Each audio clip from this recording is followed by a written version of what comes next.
The weakness of the Pan-African movements is that Pan-African movements come with an epitome of wishing to create a democratic Africa. And in the midst of creating a democratic Africa, you are using a Trojan horse of colonial governance system, which is foreign to the African. Okay. So come post the liberation struggle, you still find people are trapped in the same colonial framework, where our political leaders have actually become the new colonizers, sitting on the same system. Because basically you elect a man to go and sit in the office to manage the same machinery which was colonizing us. So we are still waiting to see bold leaders who are going to come up and look at the Constitution and say, this is not for us, this is not for us. The Roman Dutch law doesn't apply to us. You know, same-sex marriages is not our priority. It could be a problem, but it's not a priority right now. And our medicines will come and take priority. The Chinese have been able to do that. Brothers and sisters, queens and kings, sons and daughters of the Mother Africa, let us listen this speech from Pan-Africanist from Zimbabwe, speaking about how Africa we need to be determined ourselves. And let us not waiting for someone from abroad the continent telling us what to do or what not to do. Yeah, their own indigenous healing parallel. You get to a hospital, they ask you, do you want to be treated in the indigenous way or do you want to go the Western way? Tablets now that can respond. They're given a choice. And here in Africa, we still have a law that says indigenous medicines must be regulated. By who? By the government. And then you look around in South Africa, for example, the indigenous healing process is actually still falling under the Witchcraft Act. Oh, wow. So eating your herbs and etc., which was natural with our forefathers, according to the Constitution, this is witchcraft. So you tell me that my grandmother who gave me some bush and shrub to treat my wound in my stomach, that they used and you were well. And the weakest link is that our youth, the educated young guys, when you go to school to study, you come back with your briefcases full of papers. And no one has gone to school to study and say, what are the similarities between what the Eurocentric medicine is giving us and what indigenous is doing, and start building those bridges. And by the way, you know, you can take any shrub in the bush, boil it, or burn it, or powder it, sieve it up nicely, and then boil it up, remove all the water, make it into a powder, put it in the capsule. Put it in a mold or something. In other words, there's nothing so sinister about making tablets. And for all you know, some of these white tablets are actually made up of human body parts and embryos and etc. And then you come around and say, this is witchcraft, which is making herbs into tablets. But this way of using human embryos, this is science. You know, it kind of leaves a bit of foul taste in my mouth, to say the least. So the Africa Day for me is celebrating ourselves, our culture, our language, our traditions, and being able to even celebrate our time. Right. Not be sitting around celebrating Easters, celebrating Christmases, celebrating all these Halloween nights and Guy Fawkes nights and all this Western Gothic pagan sort of thing. And it's part of our programs, by the way. We have more Christians about Easter. And ask, what is Easter? And what are these bunny? And you find out it's an old tradition of sex rituals, of people getting each other pregnant and then sacrifice the children in December over Christmas. You read that thing and you wonder, how did it make its way into the Christian space? Why not talk about Passover? Why talk about this? But, I mean, that's a conversation for another day. So Africa Day for me is not just a cosmetic day.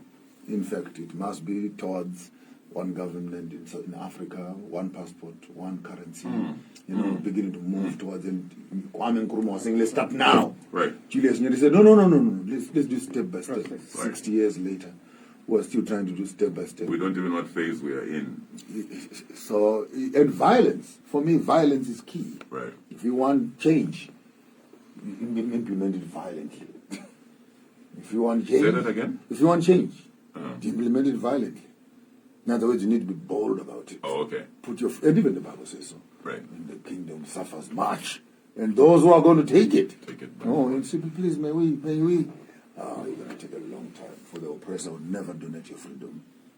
Colonial, political conversation, that it keeps on making us feel like we are slaves at a store, where the leaders and the bosses, the slave masters, will then give us a day and say, okay, today is Africa Day. Now we celebrate. So if there is Africa Day, where's American Day? Where's the Indian Day? Okay. You only give days to slaves. Okay. So if we are supposed to have self-determination, we need to own this time. But in the context of the day itself, when Kwame Nkrumah Nyereres and etc. met together to assemble this day. Right. Our first liberation hero 60 years ago when this process is starting. Right. But the language they're using, they're actually saying you're going to practice it our way. Exactly. You're not, Right. you're not going to be free indeed. Yeah. You're going to be free only as we tell you how much freedom is. And for our leaders to tell us that our kings were stripped of power, land was taken away from the people. And I'm thinking, when we come back, I'll be able to go back to my king's place. I'll be able to re-enjoy the traditional dances, hear the kudu horns blowing on the night, and children playing and dancing in the rain. And no. Now, next thing is what was vaccinations for this. And you must go to school for that. And laws are this: take away your traditional seeds, plant the GMO plants. Don't go to agricultural extension officers. We're running around telling Africans no longer to eat these crops of theirs. There's now hybrids. And slowly but surely, food security was moved from the people because our seeds we were able to plant every season. Yes. And my grandfather would tell me, run in the field, pick up all the best cobs. Right. Then he pick them up and he stores them away, hangs them in the kitchen to make sure that the smoke massages them nicely and they will not rot and etc. Come planting season, we plant them again. Right. And but now with these GMOs, you plant it, beautiful maize cob. Don't think you're going to plant it again.